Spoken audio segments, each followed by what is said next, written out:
1987년 감사원 지하보관소에서 발견된 서류 뭉치에는 이상한 점이 하나 있었습니다. 평활댐 건설 관련 예산 집행 내역서 중 정확히 3페이지가 찢겨나간 채로 발견된 것입니다. 페이지 번호는 연속적이었지만 그 사이에 무엇이 쓰여 있었는지는 아무도 모릅니다. 누군가 의도적으로 제거한 흔적이 역력했고 남은 페이지의 가장자리에는 붉은색 기밀 도장이 찍혀 있었습니다. 이 문서는 당시 그것을 다룬 감사관의 이름도 결제 서명도 없이 그저 조용히 상자 속에 묻혀 있었습니다. 그리고 그 상자 옆에는 또 다른 봉투가 있었는데 그 안에는 1985년 한 초등학교에서 작성된 성금모금 명부가 들어 있었습니다. 아이들의 서툰 글씨로 적힌 이름 옆에는 100원, 200원, 500원이라는 숫자가 빼곡히 적혀 있었고 몇몇 이름 옆에는 빨간 펜으로 미납이라는 글자가 더 씌워져 있었습니다.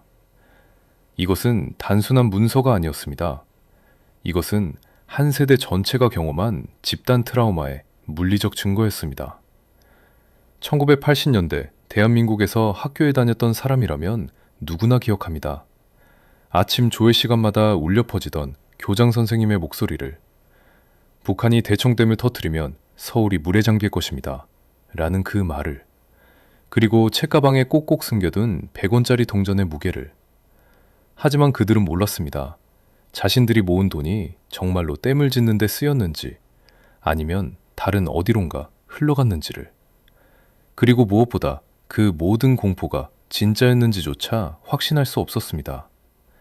전두환, 그 이름 앞에서 1980년대 대한민국은 숨을 죽였습니다. 12.12 사태로 권력을 장악한 이 군인 출신 대통령은 정권의 정당성이 부족하다는 것을 누구보다 잘 알고 있었습니다. 그래서 그는 다른 것을 찾았습니다. 공포를.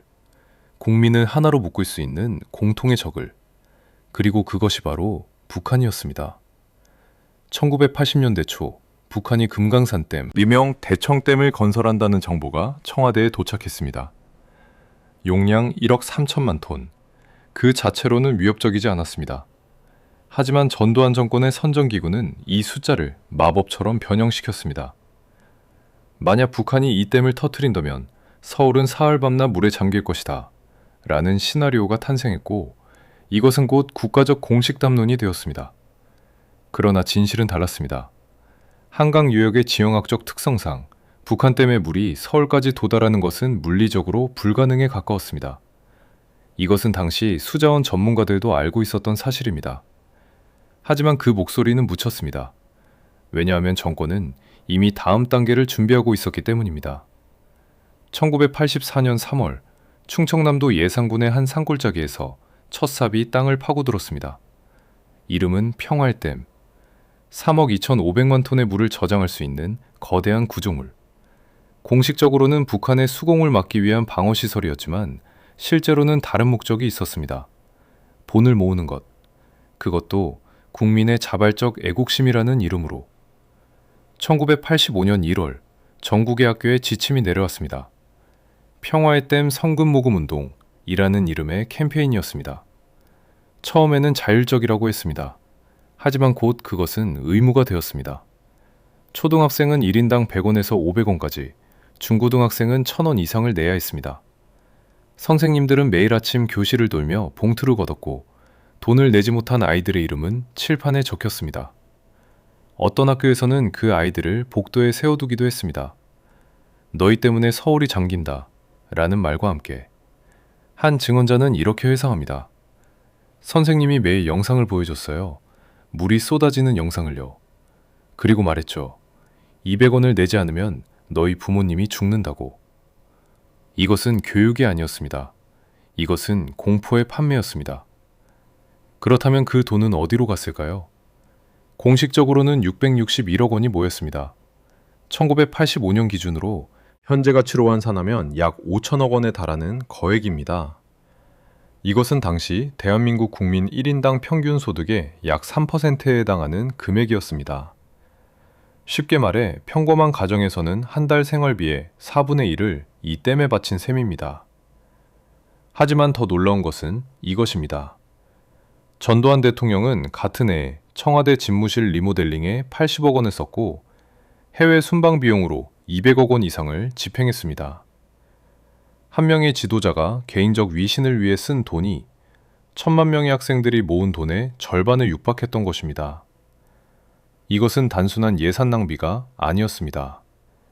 이것은 우선순위의 왜곡이었습니다. 그리고 댐 건설 현장에서는 이상한 일들이 벌어지고 있었습니다.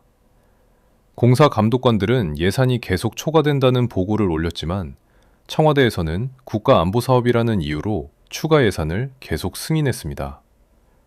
결국 총 건설 비용은 1,200억 원을 넘어섰습니다. 661억 원의 성금만으로는 턱없이 부족했고 나머지는 세금으로 충당되었습니다. 즉 국민은 두 번 지불한 것입니다. 한 번은 자녀의 용돈으로, 또 한 번은 자신의 세금으로. 그리고 감사원이 1987년에 실시한 감사에서는 충격적인 사실이 드러났습니다. 모금된 661억 원 중 최소 20%, 즉 약 130억 원의 사용처가 불명확했던 것입니다. 공식 기록에는 행정비용 또는 기타 용도라고만 적혀 있었지만 구체적인 내역은 없었습니다. 이 시점에서 한 인물이 등장합니다. 김기춘. 당시 안전기획부, 즉 안기부의 고위 관계자였던 그는 북한 위협정보의 실질적 관리자였습니다. 표면적으로는 국가 안보를 책임지는 충직한 관료였지만 내부에서는 다른 평가가 있었습니다. 그는 정보를 가공하는 재능이 있었습니다. 북한의 실제 움직임을 몇 배로 부풀려 보고하거나 위협의 시기를 조작하여 정치적으로 유리한 시점에 공개하는 것이 그의 특기였습니다. 대청댐 관련 정보도 그의 손을 거쳤습니다. 원래 정보는 북한이 수력발전용 댐을 건설 중이었지만 그의 보고서에는 북한이 대남 수공용 전략무기를 개발 중으로 변형되어 있었습니다. 그리고 이 보고서는 대통령의 책상 위에 놓였고 평화의 댐 프로젝트의 공식적 근거가 되었습니다. 김기춘. 그는 나중에 다시 등장할 인물입니다. 하지만 1985년 당시에는 그는 단지 정권에 충실한 하수인처럼 보였을 뿐입니다. 아이들은 계속 돈을 모았습니다. 학교마다 평화의 댐 성금 현황판이 설치되었고 각 반의 모금액이 실시간으로 공개되었습니다. 이것은 경쟁을 유발했습니다. 어떤 반은 일주일 만에 목표액을 달성했고 어떤 반은 뒤처졌습니다. 뒤처진 반의 아이들은 부끄러움을 느꼈고 부모에게 돈을 더 달라고 조르기 시작했습니다. 한 부모는 이렇게 증언했습니다. 아이가 울면서 돌아왔어요. 자기만 돈을 안 냈다고. 선생님이 칠판에 이름을 쓴다고. 우리는 그때 실직 상태였는데 어떻게든 500원을 만들어서 보냈습니다. 그게 그날 저녁 식비였거든요. 이것은 더 이상 애국심의 발로가 아니었습니다. 이것은 사회적 강압이었고 집단적 동조 압력이었습니다. 그리고 정권은 이 모든 과정을 기록했습니다. 전국에서 올라온 성금 명부는 청와대 직속 평화의 댐 추진위원회로 보내졌고 그곳에서 체계적으로 분류되었습니다. 각 학교별, 지역별, 심지어 개인별 모금액까지 데이터베이스화 되었습니다.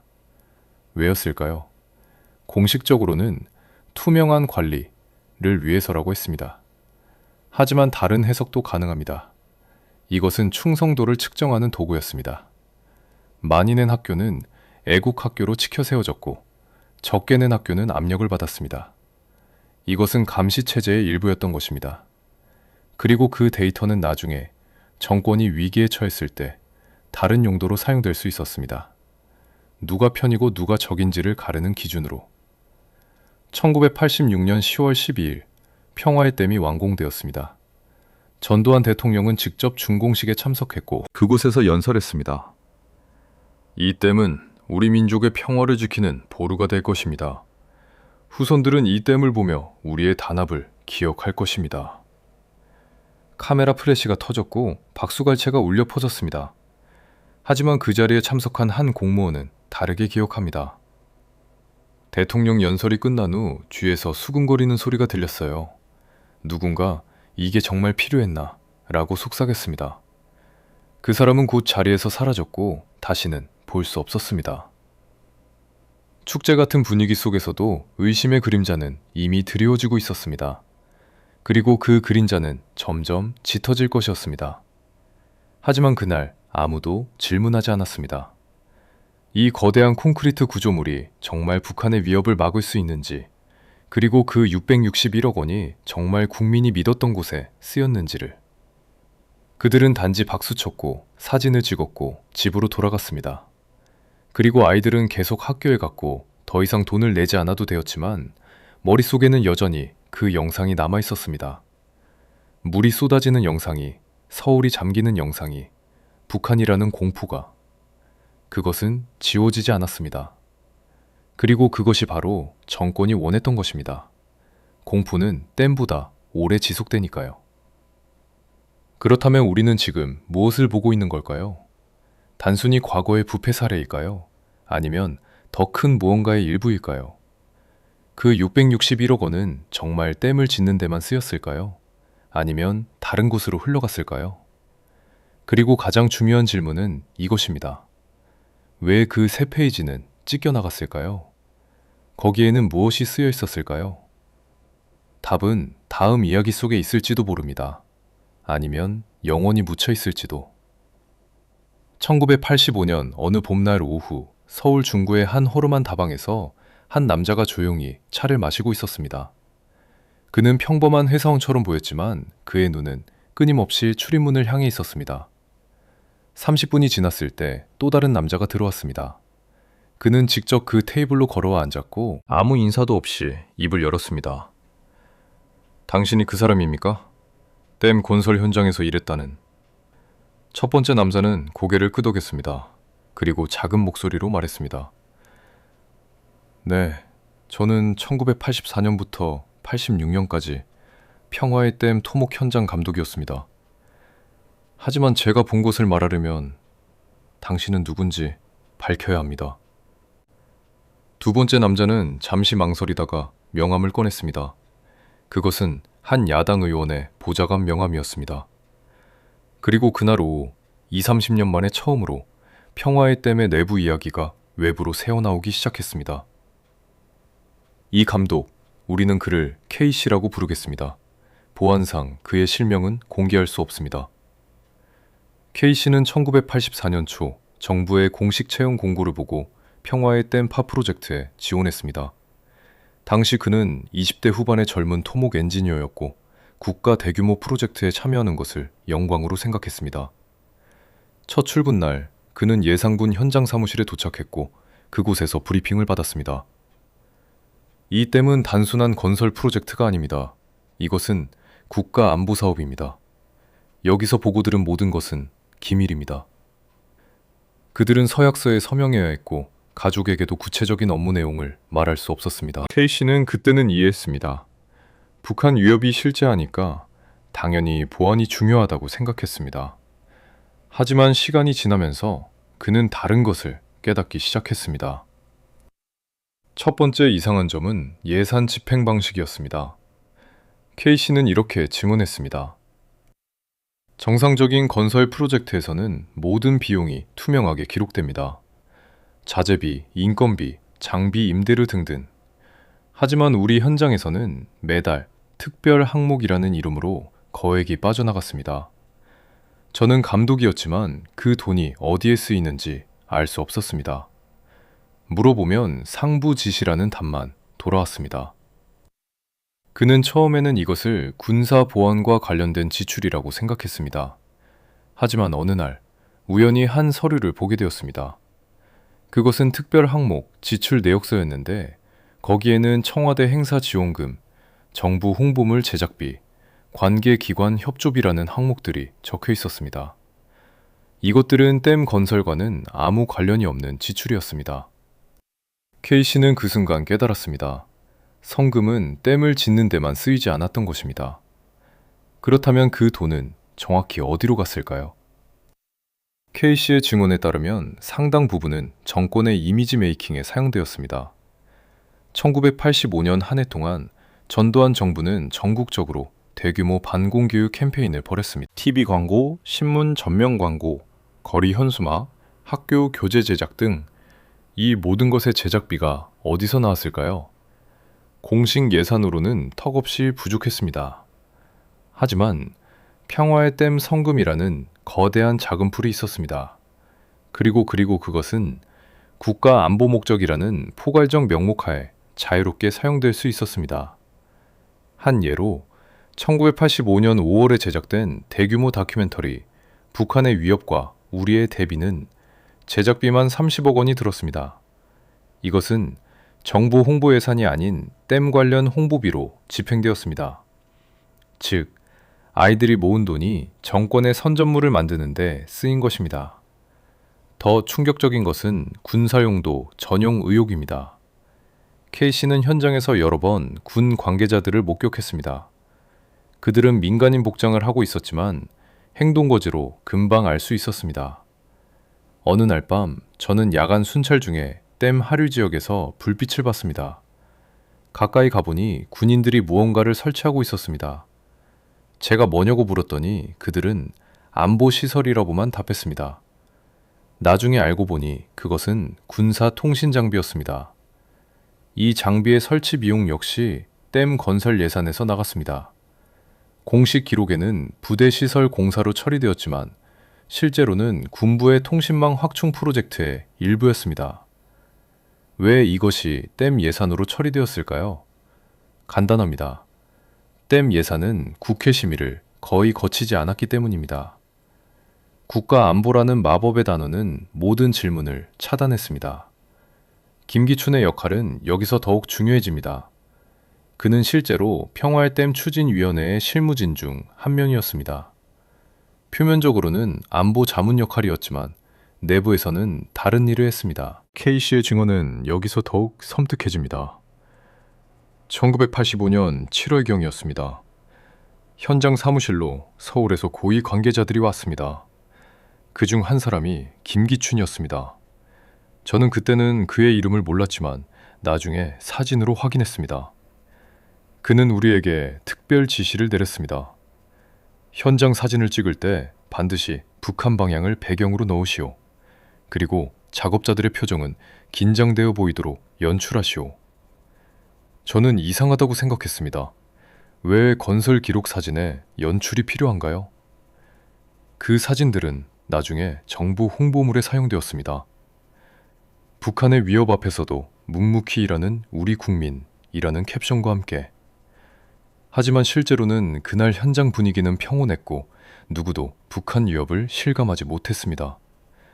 이것은 단순한 홍보가 아니었습니다.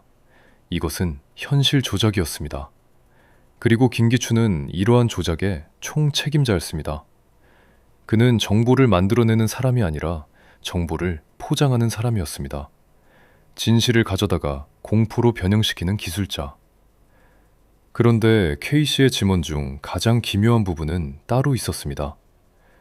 1985년 9월 현장에서 집단 건강검진이 있었습니다.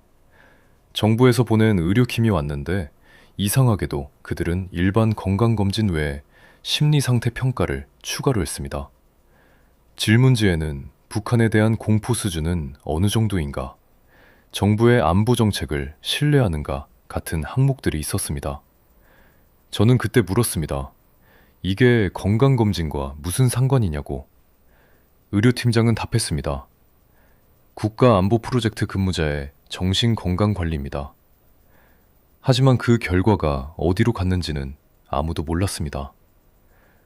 이 의료 기록은 어디로 갔을까요? 2, 3년 후 한 기자가 정보공개 청구를 통해 단서를 찾았습니다. 1985년 안기부 내부 문서 중 국민 심리상태 모니터링 프로젝트라는 제목의 보고서가 있었습니다. 그 안에는 다양한 직업군의 정권 충성도 수치가 기록되어 있었고 그 중에는 대규모 국책사업 근무자라는 카테고리도 있었습니다. 평화의 댐 현장 근무자들의 심리평가가 바로 이 데이터의 일부였던 것입니다. 왜 정권은 댐을 짓는 사람들의 마음속까지 들여다보려 했을까요? 답은 간단합니다. 통제. 전두환 정권은 반대 세력을 두려워했습니다. 특히 내부 고발자를. 만약 평화의 댐 프로젝트가 사기라는 것을 알고 있는 내부자가 언론에 폭로한다면 그것은 정권의 근간을 흔들 수 있었습니다. 그래서 그들은 예방 조치를 취했습니다. 누가 의심하는지, 누가 불만을 품는지를 미리 파악하는 것입니다. K씨는 증언했습니다. 그 건강검진 이후 몇몇 동료들이 갑자기 현장에서 사라졌습니다. 공식적으로는 개인 사유로 사직이었지만 나중에 들은 바로는 그들이 검진해서 부적격 판정을 받았다고 합니다. 무엇이 부적격인지는 아무도 모릅니다. 이것은 더 이상 건설 프로젝트가 아니었습니다. 이것은 사회 실험이었습니다. 정권은 댐을 짓는 동시에 국민의 정신을 재구성하려 했습니다. 공포를 주입하고 충성을 측정하고 의심을 제거하는. 그리고 그 모든 과정의 비용은 국민이 낸 661억 원에서 나왔습니다. 의료 기록은 나중에 대부분 폐기되었습니다. 1987년 6월 항쟁 이후 안기부는 민감한 문서들을 대량으로 소각했습니다. 하지만 일부는 남았습니다. 그리고 그 남은 문서들은 지금 국가기록원 어딘가에 봉인되어 있습니다.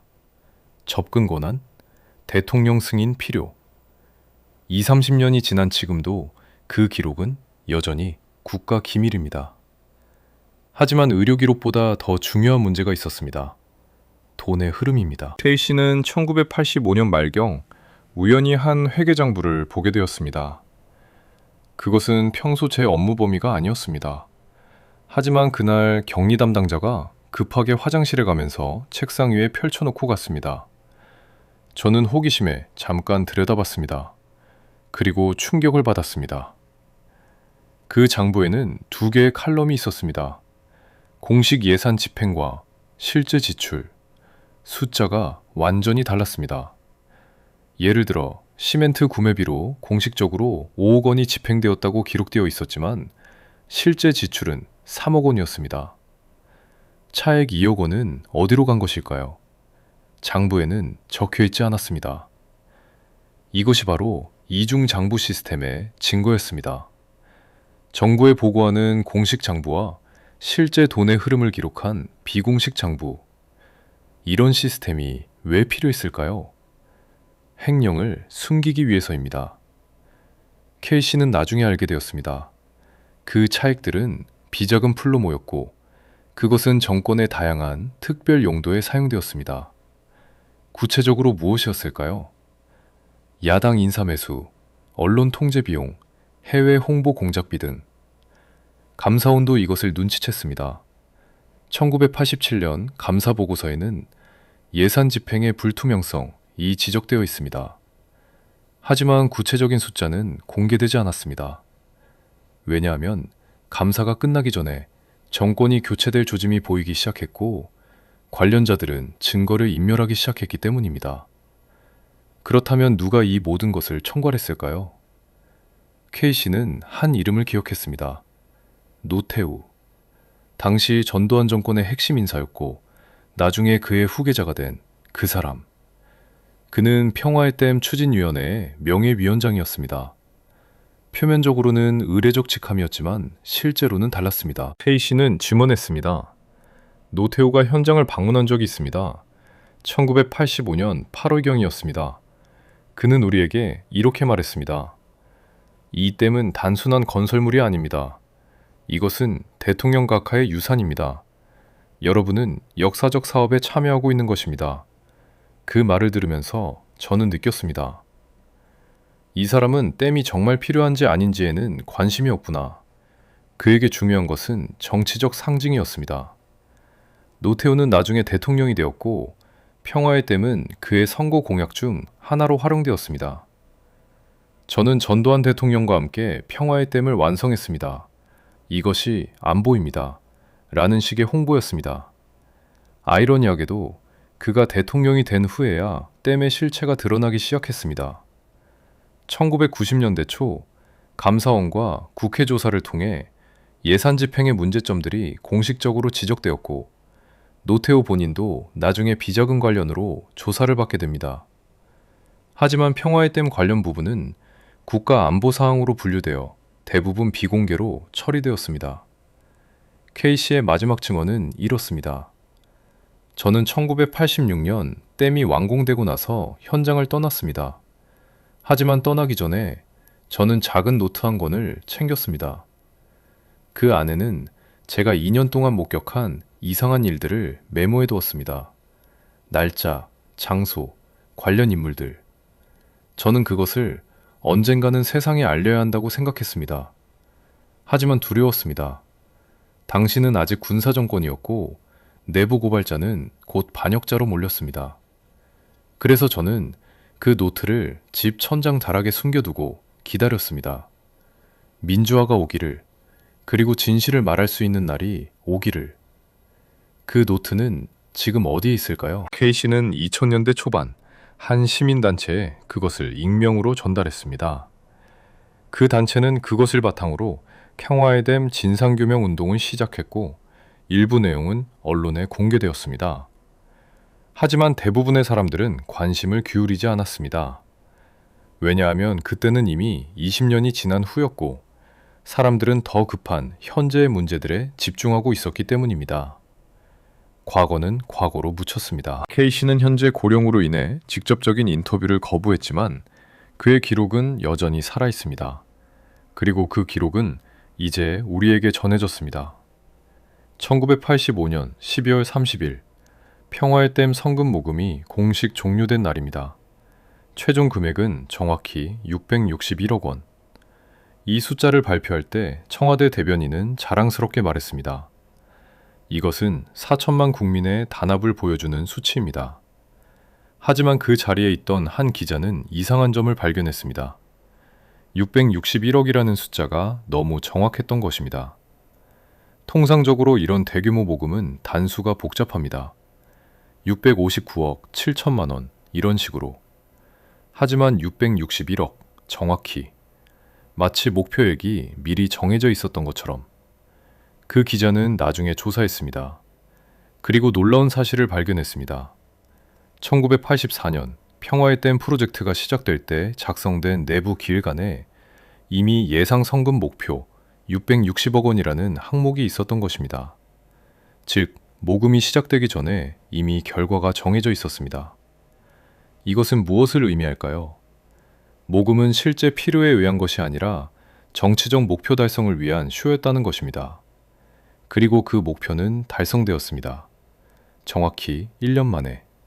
어떻게? 강제로. 1985년 12월 전국의 학교에는 긴급 지침이 내려왔습니다. 연말까지 미납자 제로화. 즉, 아직 돈을 내지 못한 학생들을 모두 찾아내서 징수하라는 것이었습니다.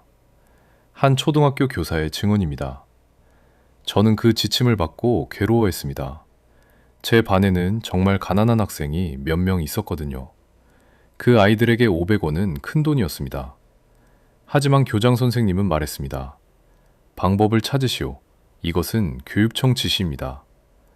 저는 결국 제 돈으로 그 아이들의 몫을 대신 냈습니다. 당시 제 한 달 월급이 30만 원이었는데 그중 2만 원을 그렇게 썼습니다. 이런 일이 전국에서 일어났습니다. 교사들이 자비로, 학부모들이 빚을 내서, 심지어 할아버지 할머니들이 용돈을 보태서 아이들의 성금을 채웠습니다. 왜냐하면 그것을 내지 않으면 비국민으로 낙인 찍혔기 때문입니다. 한 증언자는 이렇게 말했습니다. 우리 동네에서는 성금을 내지 않은 집 대문에 누군가 밤에 붉은 페인트로 X표를 그렸습니다. 다음날 아침 그 집 아이는 학교에 오지 못했습니다. 수치심 때문에. 이것은 애국이 아니었습니다. 이것은 테러였습니다. 심리적 테러.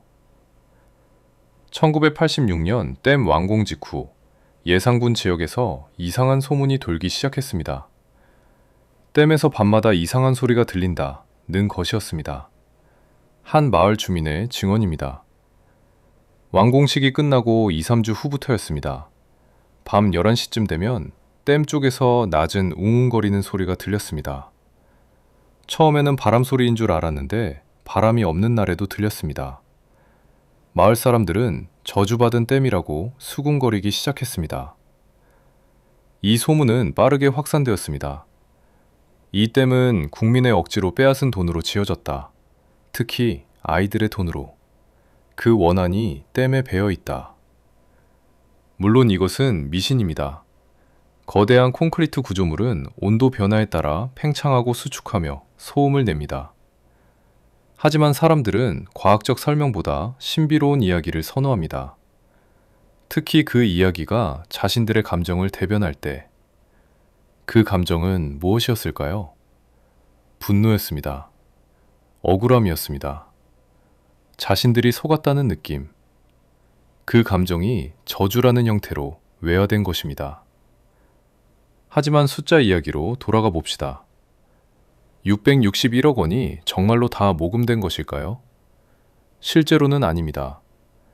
1987년 감사원 조사에 따르면 실제 입금 확인된 금액은 약 580억 원 정도였습니다.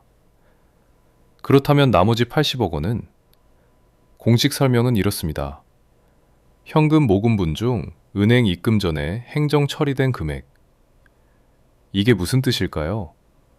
간단히 말해 종이상으로만 존재하는 돈이었습니다. 왜 이런 일이 벌어졌을까요? 한 가설은 이렇습니다. 정권은 661억이라는 숫자가 필요했습니다. 홍보 효과를 위해서. 국민이 자발적으로 600억이 넘는 돈을 모았다는 것은 강력한 정치적 메시지였습니다.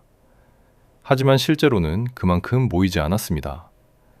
그래서 그들은 숫자를 조정했습니다. 일부 지역에서는 실제로 모금하지 않고도 서류상으로 금액을 기록했습니다. 그리고 그 차액은 나중에 다른 예산으로 메웠거나 아니면 그냥 장부상으로만 존재하게 했습니다. 이것이 가능했던 이유는 당시 회계감사가 느슨했기 때문입니다.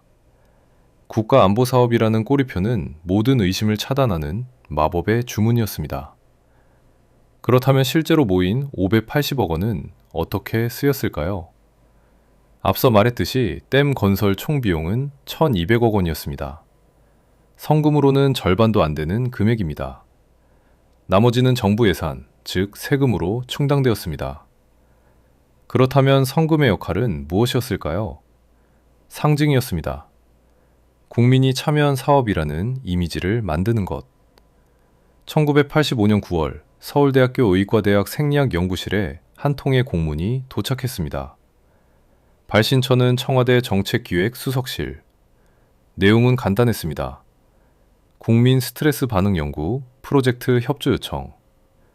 당시 연구실을 이끌던 피 교수는 처음에는 이것을 순수한 학술 연구로 생각했습니다. 하지만 첫 회의에 참석했을 때 그는 이상한 점을 발견했습니다. 회의실에는 의학자들뿐 아니라 안기부 관계자들도 있었던 것입니다. 그들은 우리에게 구체적인 질문을 했습니다.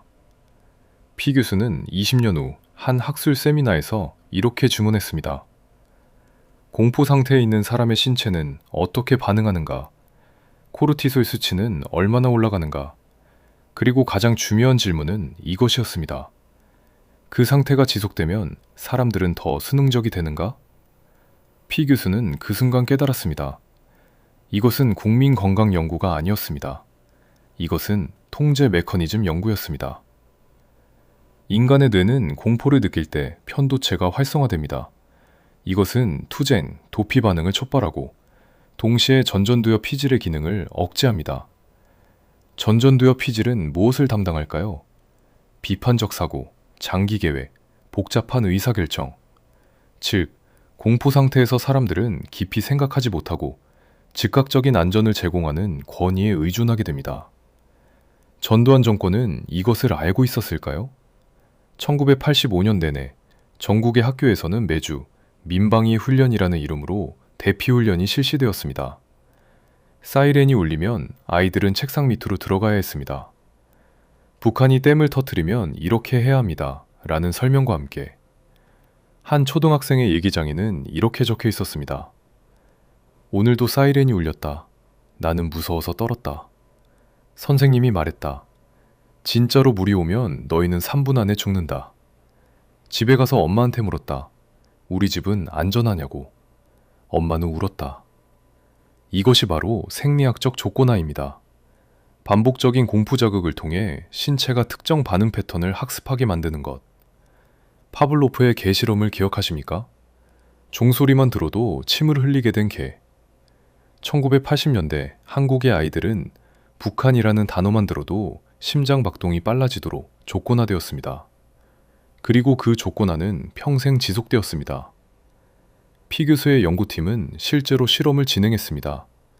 자원자들에게 북한의 수공 위협 관련 뉴스 영상을 보여주고 그들의 생리적 반응을 측정했습니다. 결과는 놀라웠습니다. 영상을 본 후 피험자들의 코르티솔 수치는 평균 40% 상승했고 심박수는 분당 15에 증가했습니다. 더 중요한 것은 이것입니다. 영상을 본 직후 피험자들에게 정부의 댐 건설 정책에 동의하십니까? 라고 물었을 때 동의율은 85%였습니다. 하지만 영상을 보지 않은 대조군의 동의율은 50%에 불과했습니다. 이 연구 결과는 어디로 갔을까요? 피 교수는 학술지에 발표하려 했지만 청와대에서 제지했습니다. 국가안보에 민감한 정보라는 이유였습니다. 대신 그 결과는 정권의 홍보 전략에 활용되었습니다. 1985년 하반기부터 TV뉴스에서 북한 댐 관련 보도가 급증했습니다. 특히 저녁 9시 메인 뉴스에서. 왜 하필 그 시간일까요? 그 시간은 가족들이 함께 TV를 보는 프라임 타임이었고 동시에 사람들의 코르티솔 수치가 자연적으로 낮아지는 시간대였습니다. 즉 공포 메시지가 더 강하게 각인될 수 있는 최적의 타이밍이었습니다. 1985년 말 전국의 소아과 병원에서 이상한 현상이 보고되기 시작했습니다. 복통과 두통을 호소하는 아이들이 급증한 것입니다. 하지만 검사를 해도 특별한 이상이 발견되지 않았습니다. 한 소아과 의사는 이렇게 기록했습니다. 7세 남자아이가 왔습니다. 매일 밤 배가 아프다고 울었습니다.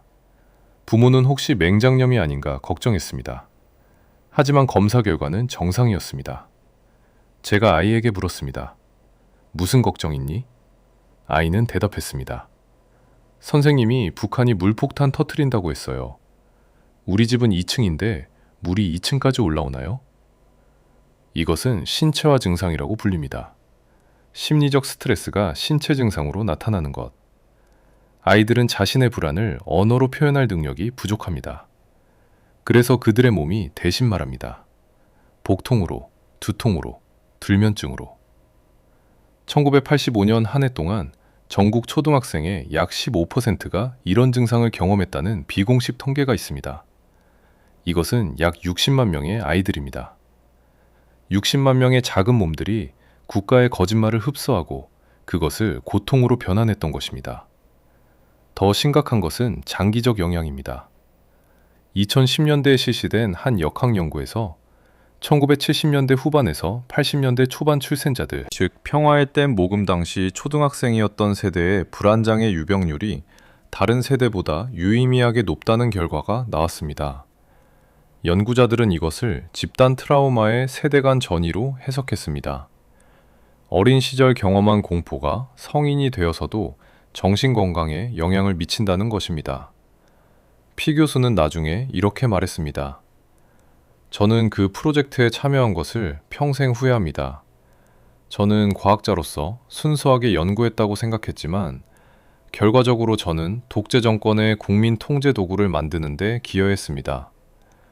지식은 중립적이지 않습니다. 그것이 어떻게 사용되는지가 중요합니다. 그의 연구 노트는 현재 서울대 의학도서관 특별 컬렉션에 보관되어 있습니다. 접근 제한 자료로 분류되어 있지만 연구 목적으로는 열람이 가능합니다. 그 노트의 마지막 페이지에는 손으로 쓴 메모가 있습니다. 미안합니다. 그때의 아이들에게. 1995년 3월 대검찰청 특별수사팀이 전두환 전 대통령의 비자금 수사를 진행하던 중 한 금고에서 이상한 서류 뭉치를 발견했습니다. 그것은 평화의 댐 관련 문서였는데 특이하게도 여러 페이지가 물리적으로 찢어져 있었습니다. 깔끔하게 찰린 것이 아니라 급하게 뜯어낸 듯한 흔적이었습니다. 수사관들은 복원을 시도했지만 일부 페이지는 완전히 사라져 있었습니다. 남은 페이지의 내용은 무엇이었을까요? 그것은 특별 지출 내역서였습니다. 1985년 4월부터 12월까지 매달 특별 항목으로 집행된 금액과 그 용도가 기록되어 있었습니다. 하지만 찢어진 부분은 정확히 수령인 칼럼이었습니다. 즉, 돈을 받은 사람의 이름이 적혀 있던 부분이 의도적으로 제거된 것입니다. 왜 그랬을까요? 그 이름들이 공개되면 곤란한 사람들이 있었기 때문입니다. 수사팀은 간접적인 방법으로 추적했습니다.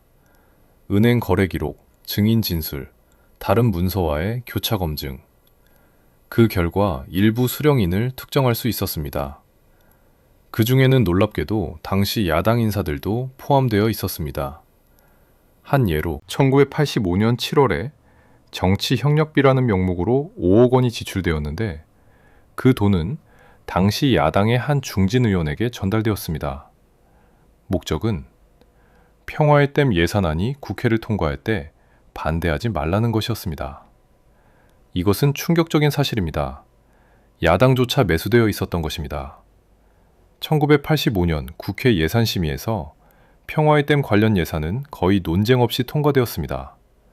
당시 회의록을 보면 야당 의원들의 질의는 형식적이었고 정부 답변에 대한 추가 질문도 없었습니다. 이것이 정상적인 국회 심의였을까요? 아니면 이미 뒤에서 거래가 끝난 후에 쉬었을까요? 찢어진 문서에는 또 다른 비밀이 있었습니다. 페이지 번호가 연속적이지 않았던 것입니다. 예를 들어 12페이지 다음이 15페이지였습니다. 13, 14페이지는 어디로 갔을까요? 수사팀은 금고안을 샅샅이 뒤졌지만 찾을 수 없었습니다. 한 수사관은 이렇게 추측했습니다. 아마도 가장 민감한 내용이 그 페이지에 있었을 것입니다. 그래서 완전히 파기했을 가능성이 높습니다. 그렇다면 그 페이지에는 무엇이 쓰여 있었을까요? 우리는 추측만 할 수 있습니다. 하지만 몇 가지 단서가 있습니다. 남은 페이지의 마지막 줄에는 이런 문장이 있었습니다. 상기 금액은 찌잭에 전달되었으며 용도는 찌다. 이 거래는 최고 기밀로 분류되며 대통령 각하의 직접 승인을 받았다. 대통령의 직접 승인. 이것은 무엇을 의미할까요? 전두환 본인이 이 돈의 흐름을 알고 있었고 승인했다는 것입니다. 2000년대 초 한 시민단체가 이 찢어진 문서를 과학적으로 복원하려는 시도를 했습니다. 그들은 법의학 전문가와 협력하여 종이의 섬유 패턴, 잉크 자국, 심지어 찢어진 가장자리의 미세한 흔적까지 분석했습니다. 그 결과 놀라운 사실이 드러났습니다. 문서는 한 번에 찢어진 것이 아니라 여러 번에 걸쳐 조금씩 제거되었다는 것입니다. 즉, 누군가 신중하게 특정 정보만을 선택적으로 삭제했던 것입니다. 더 흥미로운 것은 종이의 연대 측정 결과였습니다. 찢어진 흔적의 나이는 문서 작성 시점 1985년이 아니라 1987년경으로 추정되었습니다. 이것은 무엇을 의미할까요? 문서는 작성 당시가 아니라 6월 항쟁 직후에 훼손되었다는 것입니다. 즉, 민주화 운동으로 정권이 흔들리기 시작했을 때 누군가 급하게 증거를 인멸하려 했던 것입니다. 그렇다면 누가 그 문서를 찢었을까요? 금고의 접근 권한은 극소수에게만 있었습니다. 전두환 본인, 그의 최측근 비서관 2명, 그리고 안기부장. 이 중 누군가가 범인입니다. 하지만 그들은 모두 침묵했습니다. 전두환은 수사 과정에서 기억나지 않는다고만 반복했고 비서관들은 대통령 지시를 따랐을 뿐이라고 했습니다. 안기부장이었던 김기춘은 그는 그런 문서를 본 적이 없다고 부인했습니다. 찢어진 문서는 현재 국가기록원에 보관되어 있습니다. 특별관리 대상 자료로 분류되어 일반인은 볼 수 없습니다. 하지만 연구자들은 정보 공개 청구를 통해 사본을 받을 수 있습니다. 물론 찢어진 부분은 여전히 비어 있습니다. 그 빈 공간은 마치 한국 현대사의 블랙홀 같습니다. 우리는 그 주변을 돌며 추측할 수 있지만 그 안에 정확히 무엇이 있는지는 영원히 알 수 없을지도 모릅니다. 하지만 찢어진 문서가 전부는 아닙니다. 1987년 감사원 조사 당시 또 다른 문서가 발견되었습니다. 그것은 평화의 댐 성금 사용 내역 청구할표였습니다. 이 문서는 찢어지지 않았지만 다른 방식으로 조작되어 있었습니다. 수정액으로 지어진 부분들이 있었던 것입니다. 감사관들은 특수 장비를 사용하여 수정액 아래의 원본 글씨를 복원했습니다. 그리고 그들이 발견한 것은 이것이었습니다. 공식적으로 댐 건설비로 기록된 항목 중 상당수가 원래는 다른 용도로 적혀 있었습니다. 언론 통제비, 야당 회유비, 해외 홍보 공작비 등 이것들이 나중에 수정액으로 지어지고 건설비로 덮어 씌워진 것입니다. 누가 이런 조작을 했을까요? 문서의 결재란을 보면 마지막 승인자는 당시 재무부 장관이었습니다. 하지만 그는 나중에 상부 지시를 따랐을 뿐이라고 증언했습니다. 상부는 누구였을까요? 그는 끝까지 밝히지 않았습니다. 2021년 11월 23일 오전 8시 40분 서울 연희동의 한 자택에서 전두환이 숨을 거두었습니다. 향년 90세, 사인은 다발성 골수종 합병증. 그의 죽음은 전국에 생중계되었고 사람들의 반응은 극명하게 갈렸습니다. 어떤 이들은 독재자의 마땅한 최후라고 했고 어떤 이들은 한 시대의 종언이라고 애도했습니다. 하지만 대부분의 사람들은 이렇게 느꼈습니다. 너무 늦었다. 전두환은 생전에 평화의 댐에 대해 단 한 번도 공식적으로 사과하지 않았습니다. 1996년 반란죄로 사형 선고를 받았을 때도 2017년 5월 광주 관련 재판에서도 그는 일관되게 나는 국가를 위해 최선을 다했다고 주장했습니다. 평화의 댐에 대해서는 그것은 필요한 안보 조치였다고 말했습니다. 661억 원의 성금 사용처에 대한 질문에는 모두 적법하게 사용되었다고 답했습니다. 하지만 그의 몸은 거짓말을 하지 못했습니다. 2000년대 후반부터 전두환은 급격히 쇠약해지기 시작했습니다. 공식적으로는 알츠하이머 진단을 받았다고 했지만 그를 가까이서 본 사람들은 다르게 증언했습니다. 그는 기억을 잃은 것이 아니라 기억하기를 거부했습니다. 한 간병인의 말입니다. 밤마다 악몽을 꾸는 것 같았습니다. 자다가 소리를 지르곤 했습니다. 물이 온다, 아이들이 온다 같은 말을요. 이것은 의학적으로 외상후 스트레스 장애의 증상과 유사합니다. 하지만 전두환의 경우 그는 피해자가 아니라 가해자였습니다. 가해자도 트라우마를 겪을 수 있을까요? 심리학자들은 가해자 트라우마라는 개념을 연구합니다. 자신이 저지른 행위의 무게를 무의식적으로 인식할 때 그것이 정신적 고통으로 나타난다는 것입니다. 전두환이 정말 그런 고통을 겪었을까요? 아니면 그것은 단순히 노화와 질병의 결과였을까요? 우리는 알 수 없습니다. 그는 끝까지 자신의 내면을 드러내지 않았습니다. 전두환의 장례식은 조용히 치러졌습니다. 국가장도, 군의장대도 없었습니다. 그의 관은 가족들만이 지켜보는 가운데 화장되었고 유골은 비공개 장소에 안치되었습니다. 왜 비공개였을까요? 가족들은 사생활 보호를 이유로 들었지만 실제로는 다른 이유가 있었습니다. 묘지가 공개되면 항의 방문이나 훼손 시도가 있을 것을 우려했던 것입니다. 실제로 그의 사망 소식이 전해진 후 일부 시민단체는 전두환 묘지 찾기 운동을 벌이겠다고 선언했습니다. 목적은 그곳에서 항의 시위를 하기 위해서. 하지만 전두환의 죽음으로 모든 것이 끝난 것은 아닙니다. 그가 남긴 유산은 여전히 살아있습니다. 물리적 유산으로는 평화의 댐이 있습니다. 그 거대한 콘크리트 구조물은 지금도 충청남도 산골짜기에 서 있습니다. 하지만 그것은 더 이상 평화를 상징하지 않습니다. 그것은 속임수의 기념비가 되었습니다. 2022년 한 환경단체가 평화의 댐을 조사했습니다.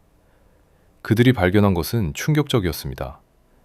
댐은 심각하게 노후화되어 있었고 일부 구조물에는 균열이 발견되었습니다. 더 심각한 것은 댐 내부의 물이었습니다. 녹조가 심하게 발생하여 물은 짙은 녹색을 띠고 있었고 악취가 났습니다. 환경부는 수질관리소홀을 인정했지만 예산 부족을 이유로 즉각적인 조치를 취하지 못했습니다. 한 환경운동가는 이렇게 말했습니다. 이 댐은 처음부터 필요 없었습니다. 그래서 완공 후에도 제대로 관리되지 않았습니다. 이것은 단순한 환경 문제가 아닙니다. 이것은 정치적 유산의 방치입니다. 실제로 평화의 댐은 완공 후 30년 넘게 거의 사용되지 않았습니다.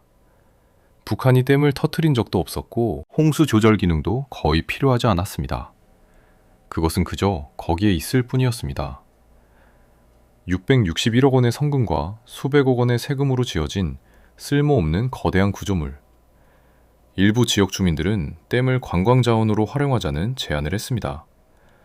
독재 유산 투어 같은 것을 만들어 역사 교육의 장으로 사용하자는 것입니다. 하지만 정부는 소극적이었습니다.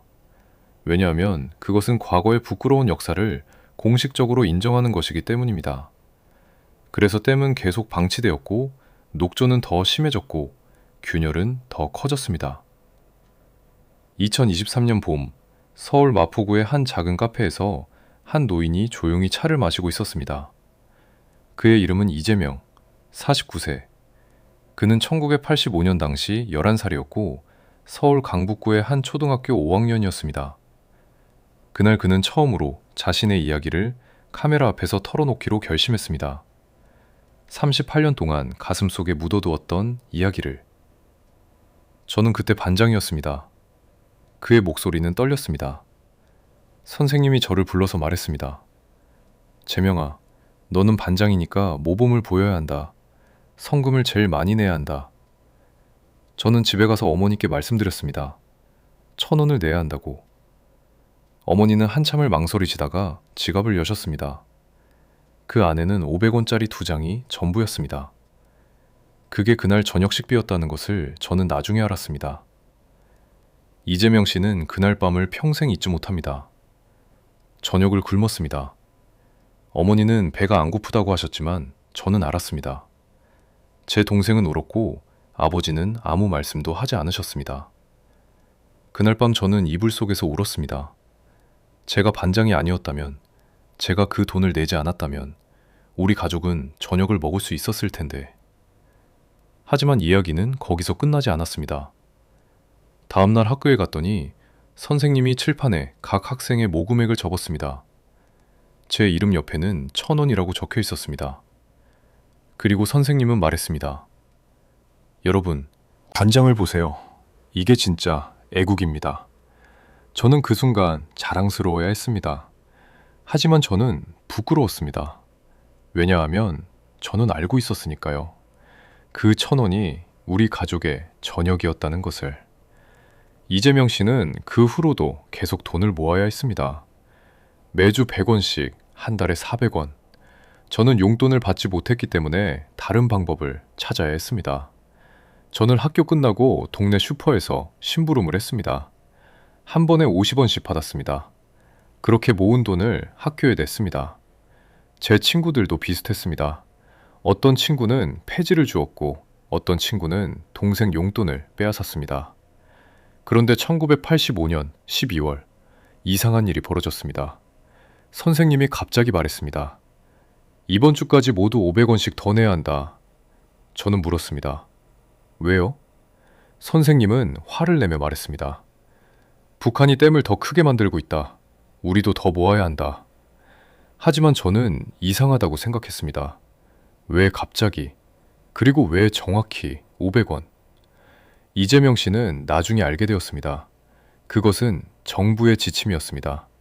연말까지 목표액을 달성하기 위해 전국의 학교에 추가 모금 명령이 내려진 것입니다. 저는 그때 깨달았습니다. 이것은 우리를 위한 것이 아니구나.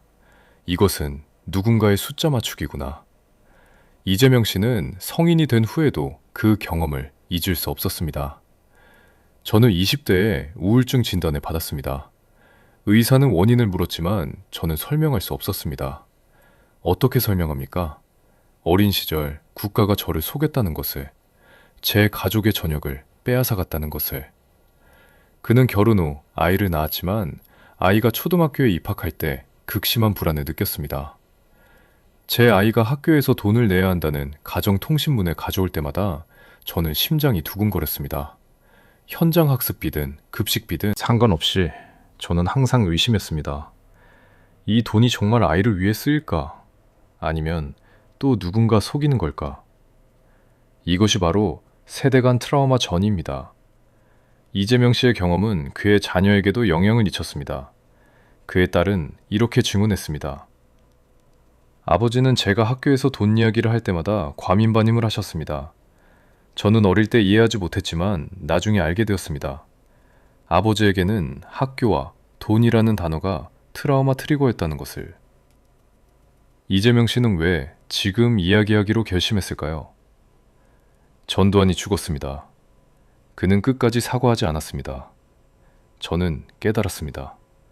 만약 우리 세대가 말하지 않으면 이 이야기는 영원히 묻힐 것이라는 것을. 그래서 저는 말하기로 했습니다.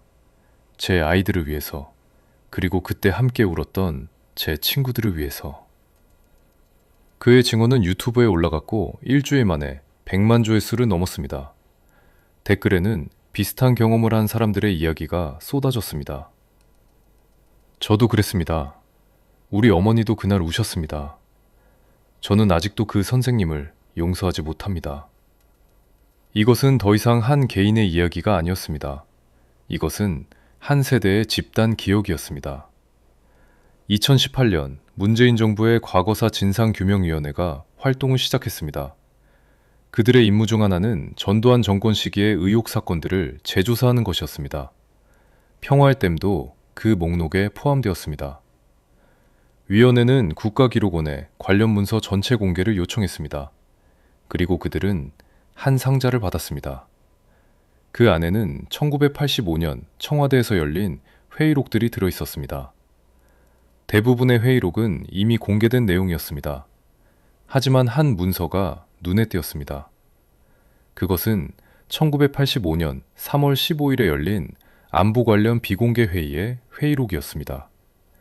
참석자는 전두환 대통령, 노태우 국방장관, 김기춘 안기부 차장, 그리고 몇몇 청와대 수석들.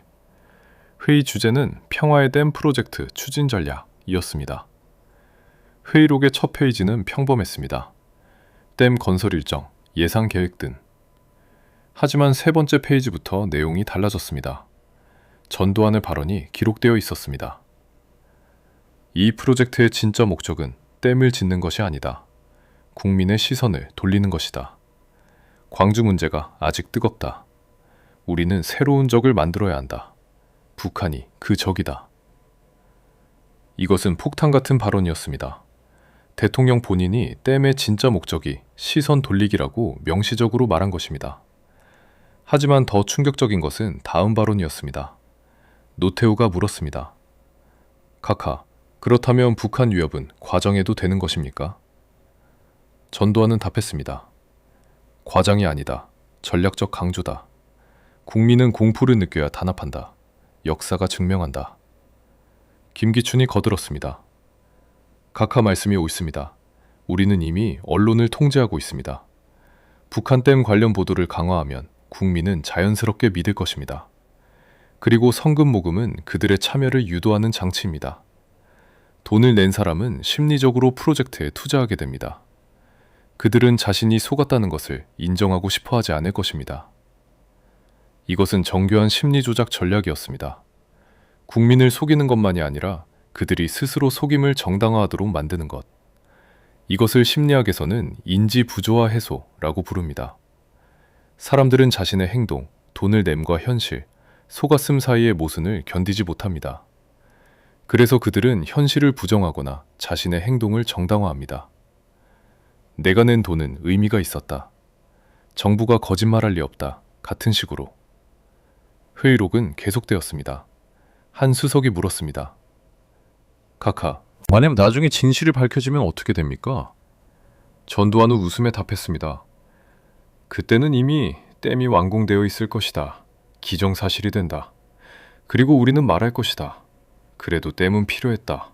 안보는 과잉이 났다. 국민은 받아들일 것이다. 왜냐하면 그들은 이미 투자했으니까.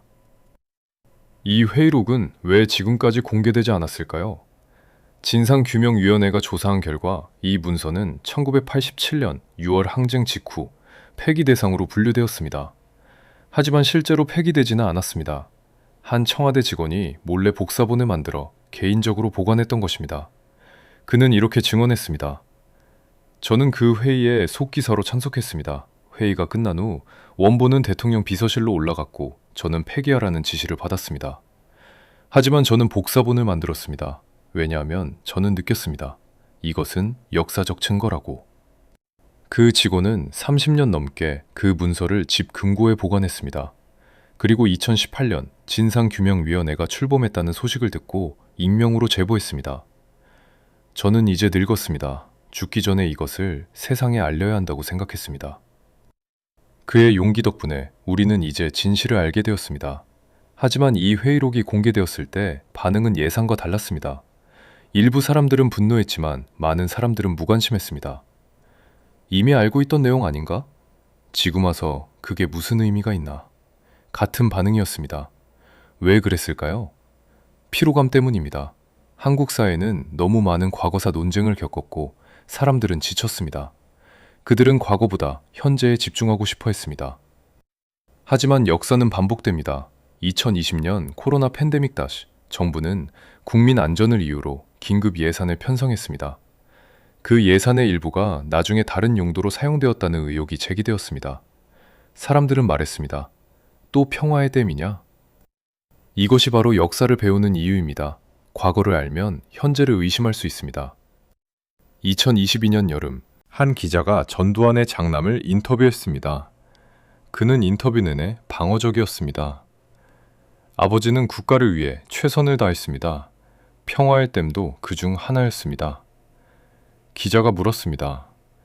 하지만 그 돈이 제대로 사용되지 않았다는 증거가 있습니다. 그는 답했습니다. 그것은 정치적 공격입니다. 아버지는 이미 돌아가셨습니다. 더 이상 괴롭히지 마십시오. 하지만 전두환의 손자는 입장이었습니다. 그는 20대 후반의 청년으로 소셜미디어에 이런 글을 올렸습니다. 저는 제 할아버지가 한 일을 부정하지 않습니다. 그것은 잘못이었습니다. 저는 그 잘못의 무게를 느낍니다. 하지만 저는 할아버지가 아닙니다. 저는 제 삶을 살고 싶습니다.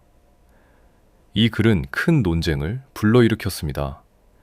어떤 사람들은 그를 지지했고 어떤 사람들은 위선이라고 비난했습니다. 가해자의 가족은 어떤 책임을 져야 할까요? 이것은 쉽지 않은 질문입니다. 그들은 직접 범죄를 저지르지 않았습니다. 하지만 그들은 그 범죄의 혜택을 받았습니다. 전두환의 가족은 수십 년간 권력과 부를 누렸습니다. 그 부의 일부는 평화의 댐 성금에서 나온 비자금일 수도 있습니다. 그렇다면 그들은 그것을 돌려줘야 할까요? 1990년대 후반, 정부는 전두환의 재산을 추징했습니다. 하지만 대부분의 재산은 이미 가족 명의로 분산되어 있었고 법적으로 회수하기 어려웠습니다. 결국 추징된 금액은 예상보다 훨씬 적었습니다. 그리고 그 돈은 국고로 들어갔지 평화의 댐 성금을 낸 사람들에게 돌아가지 않았습니다. 2023년 한 시민단체가 특별한 행사를 기획했습니다.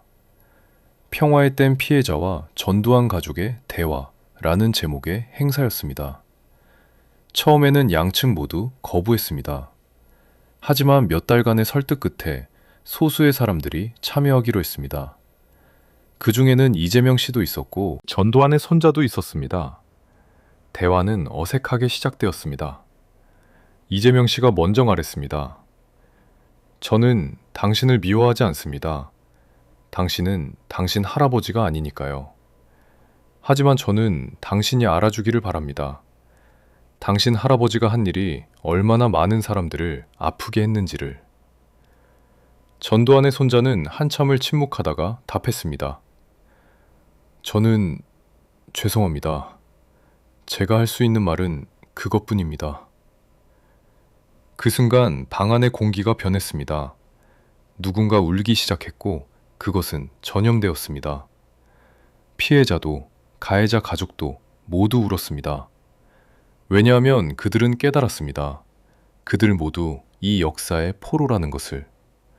피해자는 트라우마의 포로이고 가해자 가족은 죄책감의 포로입니다. 그 대화 이후 전두환의 손자는 개인 재산 일부를 평화의 댐 피해자 지원 기금에 기부했습니다. 금액은 크지 않았지만 상징적 의미가 있었습니다. 그는 성명을 발표했습니다. 이것은 속죄가 아닙니다. 속죄는 제가 할 수 있는 것이 아닙니다. 이것은 단지 제 작은 책임감의 표현입니다. 일부 사람들은 이것을 쇼라고 비난했지만 많은 사람들은 그의 용기를 인정했습니다. 2023년 가을, 한 초등학교 선생님이 학생들을 데리고 평화의 댐을 견학했습니다. 그것은 역사 교육의 일환이었습니다. 아이들은 거대한 콘크리트 구조물 앞에서 사진을 찍었고 선생님은 설명했습니다. 이 댐은 1980년대에 지어졌습니다. 당시 정부는 북한이 위협이라고 말했고 국민들은 돈을 모았습니다. 하지만 나중에 알고 보니 그 위협은 과장되었습니다. 한 아이가 손을 들었습니다. 선생님, 그럼 이 댐은 쓸모없는 건가요? 선생님은 잠시 생각하다가 답했습니다. 쓸모없다기보다는 이것은 교훈입니다. 우리는 이 댐을 볼 때마다 기억해야 합니다. 정부가 항상 진실을 말하는 것은 아니라는 것을, 그리고 우리는 질문해야 한다는 것을. 그 아이는 댐을 올려다보며 중얼거렸습니다. 저는 속지 않을 거예요. 선생님은 미소 지었습니다. 그래, 네가 질문하는 한 너는 속지 않을 거야. 661억 원, 1985년 기준으로 4천만 국민이 모은 돈. 1인당 평균 1,650원. 당시 짜장면 한 그릇이 500원이었으니 국민 한 명당 짜장면 3그릇 값을 낸 셈입니다. 아이들에게는 그것은 한 달 용돈이었습니다. 어떤 가정에게는 하루 식비였습니다. 그 돈으로 무엇을 할 수 있었을까요? 당시 기준으로 초등학교 300개를 지을 수 있었습니다. 병원 50개를 지을 수 있었습니다. 저소득층 가정 10만 가구에게 1년치 생활비를 지원할 수 있었습니다. 하지만 그 돈은 댐을 짓는데 쓰였습니다. 아니, 정확히는 댐을 짓는다는 명목으로 쓰였습니다. 실제로 어디에 쓰였는지는 아직도 완전히 밝혀지지 않았습니다. 1985년부터 2023년까지 38년이 흘렀습니다. 그때 초등학생이었던 아이들은 이제 50대가 되었습니다. 그들 중 일부는 부모가 되었고 자녀에게 이 이야기를 들려줍니다. 우리 때는 말이야, 학교에서 강제로 돈을 걷었어. 아이들은 믿기 어렵다는 표정을 짓습니다. 정말요? 그게 가능해요? 부모는 답합니다. 그때는 가능했어. 그리고 우리는 저항하지 못했어. 평화의 댐은 여전히 서 있습니다. 녹조로 뒤덮인 물을 담고 균열이 간 콘크리트로. 그것은 더 이상 평화를 상징하지 않습니다. 그것은 속임수를 상징합니다. 하지만 동시에 그것은 교훈이기도 합니다. 우리는 이 이야기에서 무엇을 배워야 할까요? 첫째, 공포는 가장 강력한 통제 도구입니다. 전두환 정권은 북한이라는 공포를 팔았고 국민은 그것을 샀습니다. 돈으로, 자유로, 비판적 사고로. 둘째, 애국심은 악용될 수 있습니다. 국가를 위해 라는 말은 아름답게 들립니다. 하지만 그 말 뒤에 무엇이 숨어 있는지 항상 질문해야 합니다.